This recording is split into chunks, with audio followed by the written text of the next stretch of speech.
This is going to be the tutorial for the base E-01 section view. On this project, we're just going to model it, and we're going to do the drawing views, but you don't need to dimension anything. So it's just more practice on sectioning, and the part geometry is on page 813. Now on 813, they show a quarter section view, but we're going to do an aligned section view. So we're cutting through one of the lugs that has a counterbore drilled hole. So geometry wise, we'll be doing the same thing in the picture, but except for the cutting plane line will be different. And the section will appear slightly different. And in this case, because it has a pin-shaped detail on the top of the part, we aren't going to cross-hatch that feature, and we're going to treat it as if it's hardware, even though it's the same integral piece. Okay, so we've got our file. Remember, use the new template that was sent out, and we're going to start out in wireframe and world coordinate system, and we're going to draw our orientation so that the part, we're actually looking at what would be a top view in the front. We're going to start off in a right side view, and we're going to revolve most of the shape, and then we'll come back and add the tabs. Okay, so first I'm going to draw a line that's going to represent our center line, and we're going to start off at origin. So put my object snaps on, and I want ortho running. This line is going to represent the rotation of the part. I'm going to put my origin at the base. I don't know, that might be where the part starts. And then we're going to start drawing our profile. So we're going to start with the offsetting for the overall length. So let's draw another line. Okay, first we're going to establish the overall height of the part. So we're going to offset the vertical line here we have to the overall length of the part, which is 5.05.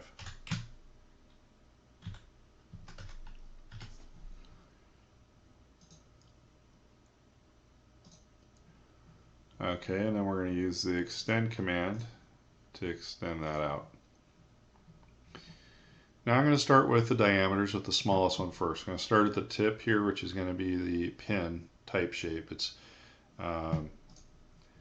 got a 373 inch diameter divided by 2 gives us an offset of 0.1865. We're offset from center line out. Okay, our next diameter is 1.25 is 5/8 or 0.625 radius. 0.625. I'll offset that. Okay, and then our next largest diameter is 1 3/4. So 1.75 divided by 2 is 0.875.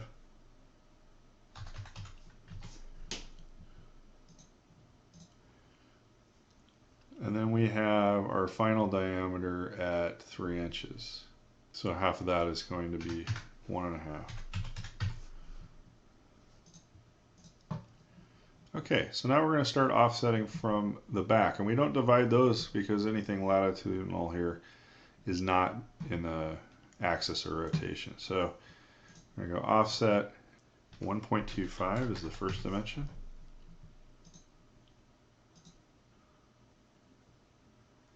And then the next dimension is 3 inches from that point.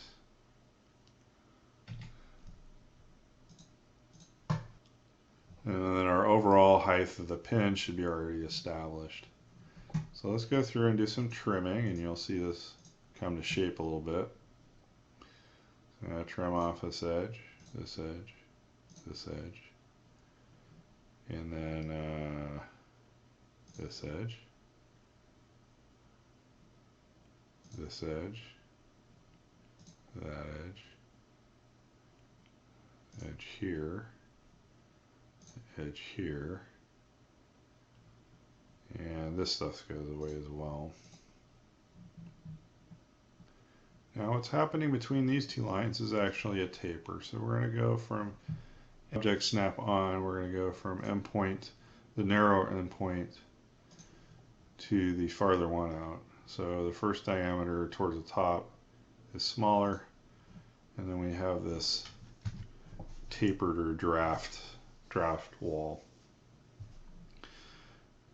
So once that's established, you can delete these two lines, which are really construction lines, and we'll trim off the outside and inside edges here. Alright, and then all of this is construction, so we can get rid of that. Okay, so this is our basic exterior profile. Okay, so we now want to add our basic outside fillets, because they call it to the outside of the part, and the resultants on the inside appear to be an offset. So we have a fillet on this corner and this corner that the drawing calls as a 0.31 fillet. So we're going to go to our sketch fillet command, and we're going to type in R for radius, and we're going to put in 0.31, and we'll put those radiuses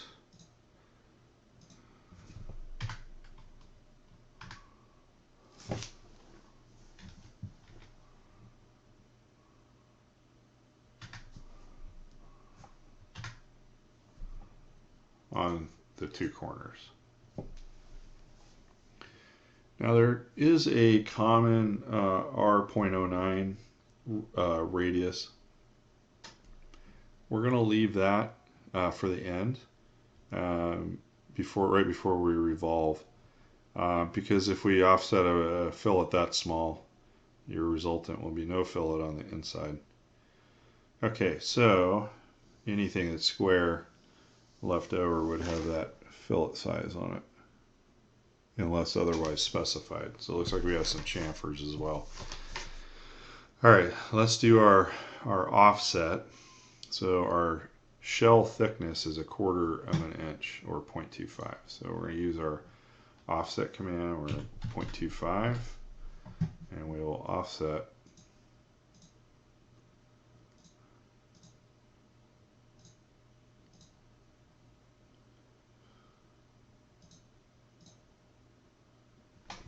one more line to offset. Now that we've done that, we do some extending and trimming. So we're going to extend the line there, and we're going to trim these two and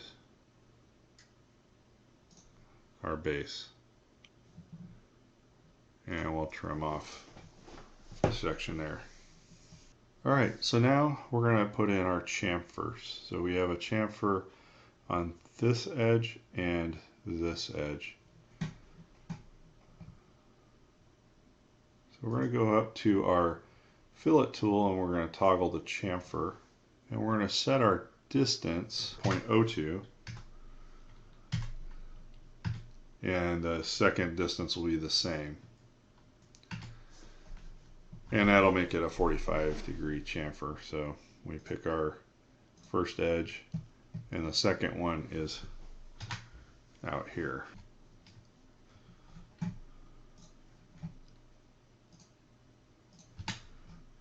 Okay, so we have our two chamfers here and here. It's hard to tell in the drawing whether this is sharp. It looks like it's machined, so we're going to leave that as a sharp. But on this inside edge is where we're going to put a fillet. But before we do that, I noticed a gap over on the right hand side where we did our offsets that we need to take care of.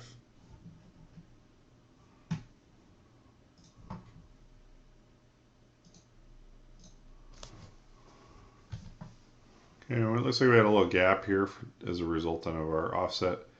So just connect that in with a line. And now we need to put a fillet on the inside edge right here, which the general fillet is a 0.09.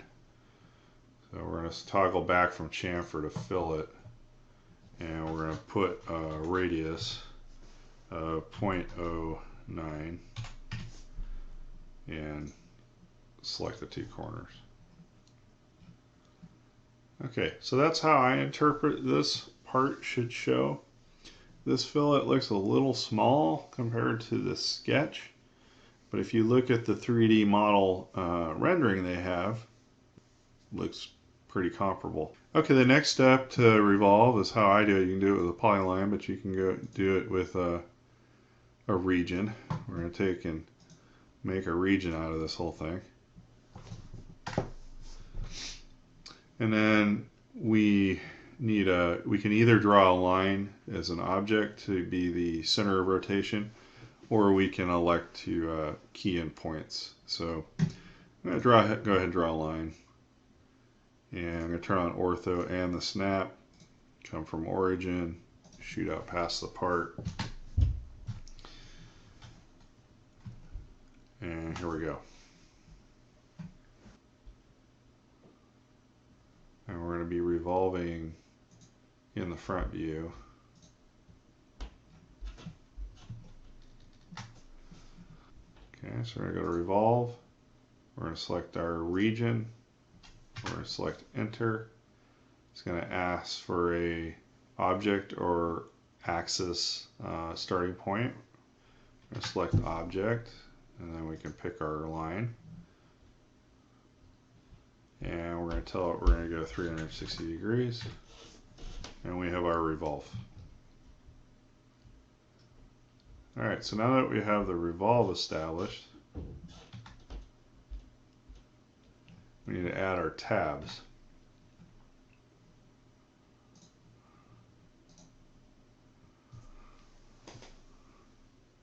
So what we'll do is we'll establish our tab that's in the top, and then we'll use a pattern array, polar array, to copy it. So we're going to go to the front view.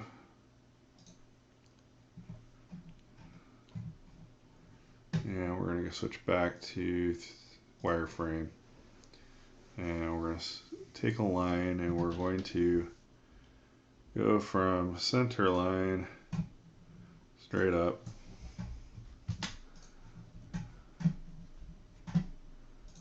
And we'll go ahead and do one on the other axis. Okay, and so if we offset a line 2.125, that's half of the 4 1/4 dimension. That gives us the center of our counterbore feature.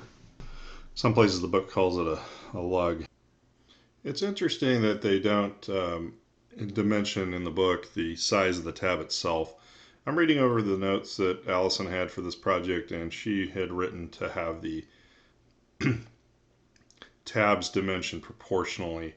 So we're going to just make them proportional. So if we have if our counterbore is 0.313 and our hole that's going in the middle is 0.188, the difference between those is 1/8 of an inch. So we're just going to make the lug 1/8 of an inch bigger than the counterbore so that it's proportional. So that would mean that it would be 0.125 times 2 is 25 plus 0.313, which would give us a tab width of 0.563. Now we're going to divide that in half, and we're going to use that as our offset. So we're going to offset by its 0.2815. And we'll go into both directions, which would also make it our radius size. So we're going to put in I'm going to go ahead and put in a full circle, but and it's going to be a radius of 0.2815. That gives us a full radius for our tab. Alright, so now we can do our cleanup. We can delete our line here, we can delete our line here, and we're going to trim off the tabs to tangency. We'll trim off the inside of the circle, and it looks like we need to trim the base as well, but I don't have an edge to trim to. So we will draw a circle from the center, 1.5 in diameter, should make it the same diameter as the piece, and then we can trim back our lines and then actually trim the circle so that we have a region here we can use. Okay, let's try press pull. We'll select the tab. We're going to press pull up, and that press pull is going to be a 1/2 inch tall.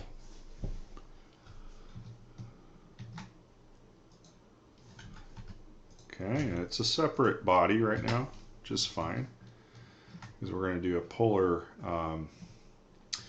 array on it. And before we put the polar array in it, I want to go ahead and put in the holes. So let's go ahead and we're going to draw a circle, and we're going to put it on the center of the top of the tab, and it's going to be a D for diameter of 0.313. That's our counterbore diameter. And then that will allow us to do a press pull on the inside of it, and we're going to go a distance of 0.188.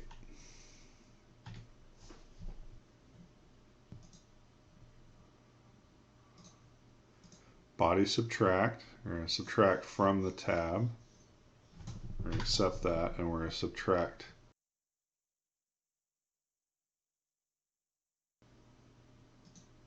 And then we select the material to remove as the counterbore, and we now have the counterbore.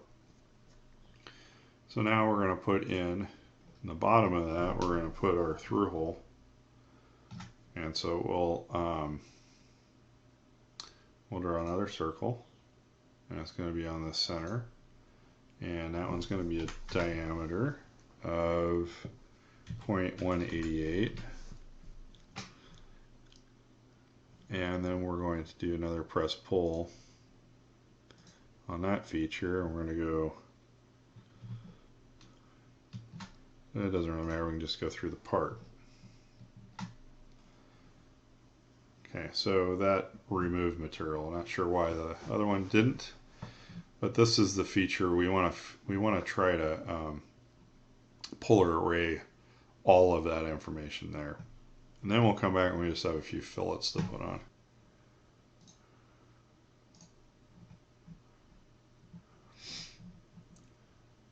Okay, so now we're going to go to polar array. We're going to select our tab that we want to, or lug, we're going to array, and we're going to accept that selection, and it's asking for an axis of rotation, and we're going to pick up on the center of the bottom of the pin, and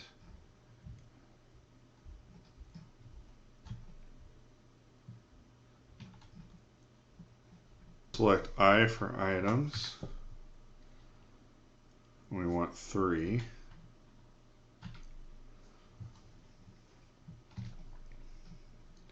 And that gives our 3 tabs. Type explode with an E. Now we're going to select our polar array and hit enter. And now they're separate entities that'll allow us to join together. So then we're going to select union, select our primary feature, and then select our 3 tabs and hit enter. Now they're all one piece. We'll look at it conceptual for a second, and that should be our piece. Okay, now it's time to do fillets. Now we have fillets that wrap around the top edge and this vertical edge. So we're going to go to solid, fillet, and our radius is 0.09.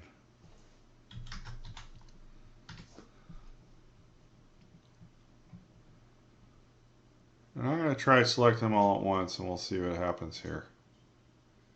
We got the three that wrap around the edges, and then we have the three rounds on the outside.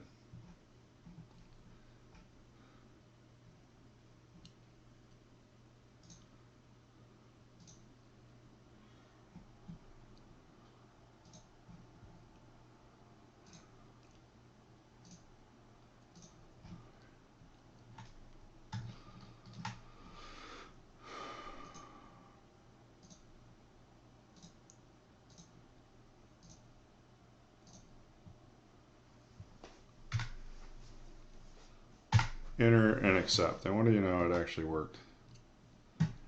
Alright, so let's go back to conceptual, and we can see our fully filleted part.